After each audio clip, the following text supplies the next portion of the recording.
Assalamualaikum warahmatullahi wabarakatuh. Perkenalkan, nama saya Jan Putri Ananda dengan NIM 2248201091 dari kelas 6B Farmasi. Di sini saya akan menjelaskan materi nutraceutikal. Yang pertama yaitu penghantar nutraceutikal. Nutraceutikal itu gabungan dari nutrien dan farmaseutikal, merujuk kepada produk yang berasal dari makanan semula jadi yang mempunyai manfaat kesehatan tambahan, termasuk pencegahan atau rawatan penyakit. Nutraceutikal bermula daripada kesadaran bahwa makanan bukan hanya sekedar sumber tenaga, tetapi juga mempunyai peranan penting dalam pencegahan penyakit. Nutraceutikal diperkenalkan oleh Dr. Stephen Bevelis, pengasas Foundation for Innovation in Medicine atau FIM, Amerika Serikat. Beliau mendefinisikannya sebagai makanan atau bagian makanan yang memberikan manfaat perobatan atau kesehatan, termasuk pencegahan atau rawatan penyakit. Sebelum istilah diperkenalkan, sejak zaman dahulu banyak budaya seperti Cina, India, dan Yunani telah menggunakan makanan dan herba untuk merawat penyakit. Contohnya seperti teh hijau yang digunakan untuk perobatan tradisional Cina, dan kunyit di India digunakan sebagai anti radang.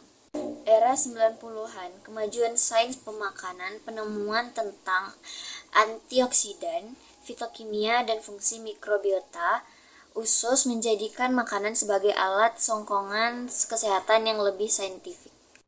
Kini, industri global yang berkembang nutraceutikal telah menjadikan satu industri bernilai berbilion dolar secara global, digunakan secara meluas dalam bentuk suplemen, makanan berfungsi, dan minuman kesehatan.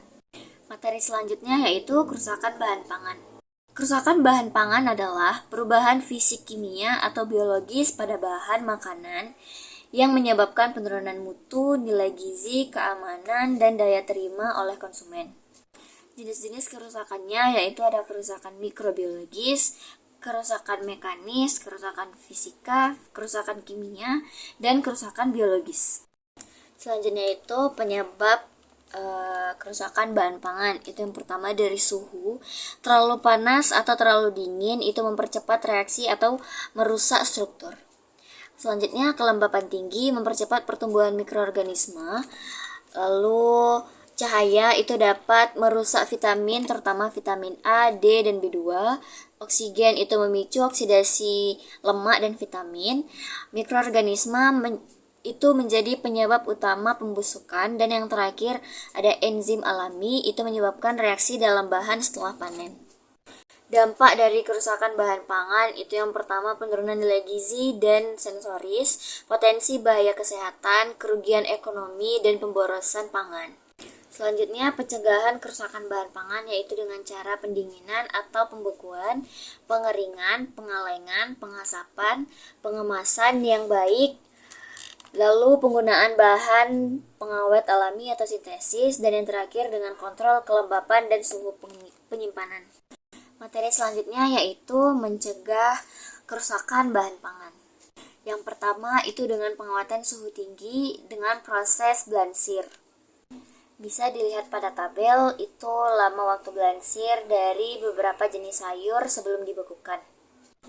Brokoli 2-3 menit, jagung 2-3 menit, pea 1-12 menit, bayam 12 menit, beet ukuran kecil atau utuh itu 3-5 menit, sedangkan beet yang dipotong dadu itu 3 menit. Jeruk bertujuan untuk inaktivasi enzim pektinesterase dan poligalakturonase. Kondisinya yaitu pada 65 derajat Celcius 30 menit, pada 77 derajat Celcius 1 menit, 88 derajat 15 detik. Selanjutnya bir itu dia bertujuan untuk mematikan mikroba pembusuk dan sisa hamil. Kondisinya 65-68 derajat selama 20 menit. Selanjutnya susu yaitu dia bertujuan untuk mematikan patogen. Kondisinya 63 derajat Celcius selama 30 menit dan 71,5 selama 15 detik. Selanjutnya itu telur yang bertujuan untuk mematikan patogen Salmonella. Kondisinya 64,4 derajat Celcius selama 25 menit dan 60 derajat Celcius selama 3,5 menit. Dan yang terakhir itu ada es krim yang bertujuan untuk mematikan patogen. Kondisinya 65 derajat Celcius selama 30 menit dan 71 derajat Celcius selama 10 menit. Dan yang kedua itu ada pengawatan kimia, yang ketiga ada pengeringan. Contoh makanannya ya, kalau makanan kering itu 0,2 sampai 0,6, sedangkan makanan yang basah 0,6 sampai 0,9. Sekian dari penjelasan saya tentang materi nutraceutical. Jika ada kesalahan mohon dimaafkan. Assalamualaikum warahmatullahi wabarakatuh.